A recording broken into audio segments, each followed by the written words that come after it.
বিসমিল্লাহির রহমানির রহিম।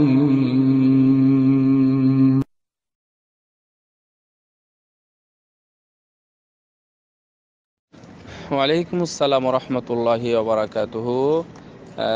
মুহতারাম আনোয়ার ভাই এক বোনের হয়ে প্রশ্ন করেছেন, ক্যান্সারজনিত কারণে পেটে অস্বাভাবিক এবং অসহ্যকর ব্যথা।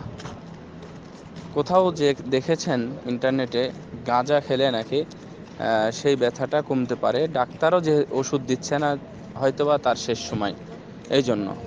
তো এখন সে গাঁজা খেতে পারবে কিনা, যদি পারে না পারে যাই হোক, তো তার জন্য বর্তমানে করণীয় কি? সুন্দর প্রশ্ন। আমরা দোয়া করি আল্লাহ রব্বুল আলামিন তার জন্য যেটা কল্যাণ হয় সেটাই যেন করেন। আল্লাহ ইয়াশফি শিফা আন কামিল, আল্লাহ যেন তাকে সুস্থতা দান করেন, পূর্ণ সুস্থতা, অথবা আল্লাহ রব্বুল আলামিন যেন তার কল্যাণমূলক ব্যবস্থা করেন। রাসূল সাল্লাল্লাহু আলাইহি ওয়াসাল্লাম বলেছিলেন যে আল্লাহুম্মা আহিনি মা কানাতিল হায়াতু খায়রান লি ওয়া তাওয়াফফানি ইযা কানাতিল ওয়াফাতু খায়রান লি। আল্লাহ, তুমি আমাকে ততদিন পর্যন্ত জীবিত রাখো যতদিন পর্যন্ত এই দুনিয়া বা জীবনটা আমার জন্য কল্যাণকর হয়, আর তুমি আমাকে, যদি এটা কল্যাণকর না হয়, আমার জন্য যদি মৃত্যুটাই কল্যাণকর হয়, অর্থাৎ মরাটাই আমার জন্য এখন ভালো, অর্থাৎ সব দিক থেকে দুনিয়াবি ফিতনা আযাব, সাথে সাথে কবরের আযাব এবং জান্নাত পাওয়া ইত্যাদি, এই দিক থেকে যদি আমার জন্য কল্যাণ করা হয়, তাহলে তুমি আমাকে মৃত্যু দিও। সুন্দর দোয়া, সহিহ বুখারী এবং মুসলিমের এই হাদিসটা। তো মানুষের এরকম একটা সময় আসে সবারই, তাই সে এভাবে কথাটা বলতে পারে। এখন আপনার যেটা প্রশ্ন সংশ্লিষ্ট, তা হলো গাঁজা খাওয়া। রাসূল সাল্লাল্লাহু আলাইহি ওয়াসাল্লাম, জাবের রাদিয়াল্লাহু তাআলা আনহু থেকে বর্ণিত, আবু দাউদ, নাসাই, তিরমিজি, ইবনু মাজাহ এবং আহমদ, 5টা গ্রন্থ থেকেই বর্ণিত একটা হাদিস এসেছে। রাসূল সাল্লাল্লাহু বলেছেন যে লিকুল্লি দাইন দাওয়া। এটা সহিহ বুখারীর অংশ, কিন্তু আমি যে অংশ হাদিসটা বলতেছি পুরোটা এটা খামসা থেকে বর্ণিত। তো লিকুল্লি দাইন দাওয়া ওয়া জাআলা লিকুল্লি দাইন দাওয়া, প্রত্যেক অসুখের ব্যাপারেই আল্লাহ রাব্বুল আলামিন ওষুধ তৈরি করে দিয়েছেন।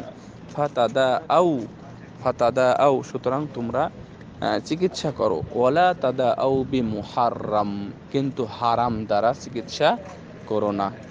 এটা হচ্ছে একটা হাদিস। আরেকটা হাদিস আপনাদেরকে শোনাই।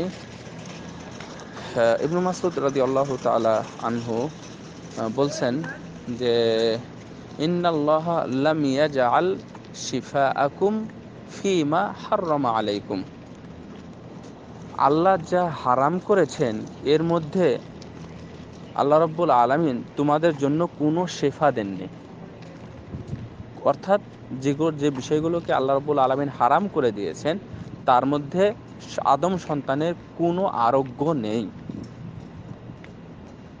এটা সহিহ বুখারী এবং মুসলিমের হাদিস, কিন্তু এটা ইবনু মাসউদ রাদিয়াল্লাহু তাআলা আনহুর কথা। ওসমান বিন ওসমান বিন আবুল আস আস-সাকাফি রাদিয়াল্লাহু তাআলা আনহু, উনি বলছেন যে আমি রাসূল সাল্লাল্লাহু আলাইহি ওয়াসাল্লামকে, আমি রাবির নামটা ভুল বললাম, তারিক বিন সুয়াইদ আল জুফি ওনার নাম।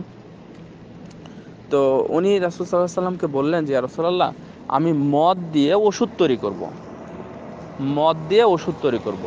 ফানাহা, রাসূল সাল্লাল্লাহু আলাইহি ওয়াসাল্লাম নিষেধ করলেন। আও কারিহা আন ইয়াসনায়, এবং রাসূল সাল্লাল্লাহু আলাইহি ওয়াসাল্লাম এটা খুব খারাপ, মানে অপছন্দের দৃষ্টিতে দেখলেন, যে তুমি এটা বলো কি, যে তুমি মদ দিয়ে তৈরি করবে। এটা সাহাবী, কিন্তু রাসূল এবং সাহাবীর মধ্যে কথা হচ্ছে। তখন সে যুক্তি দিচ্ছে, দেখেন, যে ইন্নামা আসনাউ বিহি দাওয়া, ইয়া রাসূলুল্লাহ, আমি তো মদ থেকে ওষুধই তৈরি করব। তখন রাসূল সাল্লাল্লাহু আলাইহি ওয়াসাল্লাম বললেন যে ইন্নাহু লাইসা বিদাওয়া, আসলে এটা কোনো অসুখই তৈরি হবে, কোনো ওষুধই তৈরি হবে না। ওয়ালা কিন্নাহু দা, বরং এটার মাধ্যমে আরো বেশি অসুখই জন্ম হবে। এটা হচ্ছে রাসূল সাল্লাল্লাহু আলাইহি ওয়াসাল্লামের হাদিস, এবং এটা হচ্ছে শরীয়ত। হ্যাঁ, ফামানিস তুররা গায়রা বাগিন ওয়ালা আদিন ফালা ইসমা আলাই, এই ধরনের এটা কোরআনের আয়াত, কোরআনে 2বার এবং 3বার এসেছে। তো এর মাধ্যমে যদি কেউ মরণাপন্ন হয়, অর্থাৎ এটার কথাটা ভিন্ন, যদি ডাক্তার সেটা আবার সার্টিফাই করে, যেমন ধরে নিন মারা যাচ্ছে, সে অসুস্থ মানুষ কিন্তু কোনো খাবার নাই, সে খাবার কোনো কিছুই খাবার পাচ্ছে না, সে কোনো একটা খাবার পেয়েছে, ধরে নেন যে শুয়োর ঘুরে বেড়াচ্ছে অথবা শুয়োর আছে, খবিশ যেটাকে আমরা বলি খিনজির, সেটা আছে, সেটা খেয়ে যদি সে তার প্রাণ রক্ষা করে ওখান থেকে একটু শক্তি নিয়ে যদি লোকালয়ে আসতে পারে সেই মরুভূমি থেকে, তাহলে অতটুকু খেতে পারবে। এটাই হচ্ছে কোরআনের আয়াত, গয়রা বাগিন ওয়ালা আদিন। আল্লাহ যে কোরআনে নিষেধ করেছেন এটা এই হুকুমকে সামনে নিয়ে, আর মানে সরাসরি কোরআনের আদেশকে অবজ্ঞা অথবা অমান্য না করে সে যদি একটু খেয়ে ওখান থেকে পেরিয়ে চলে আসে, তাহলে ফালা ইসমা আলাই, আল্লাহ রাব্বুল আলামিন বলছেন যে তার কোনো গুনাহ হবে না, ইন্নাল্লাহু গফুরুর রহিম, আল্লাহ তাকে ক্ষমা করে দিবেন। এটা হচ্ছে কথা। এখন আপনি যে বিষয়টা উল্লেখ করেছেন, এই বিষয়টা ডাক্তারের মাধ্যমে আগে সার্টিফাই করতে হবে। ডাক্তার যদি বলে যে হ্যাঁ হতে পারে, ভালো হবে এবং হতে পারে, তাহলে ডাক্তারের সাথে পরামর্শ করে, ডাক্তার যদি বলে যে মানে খেলে ভালো হবে, তাহলে সে খেতে পারবে। আমি সেই আয়াতের আলোকেই কথাটা বললাম।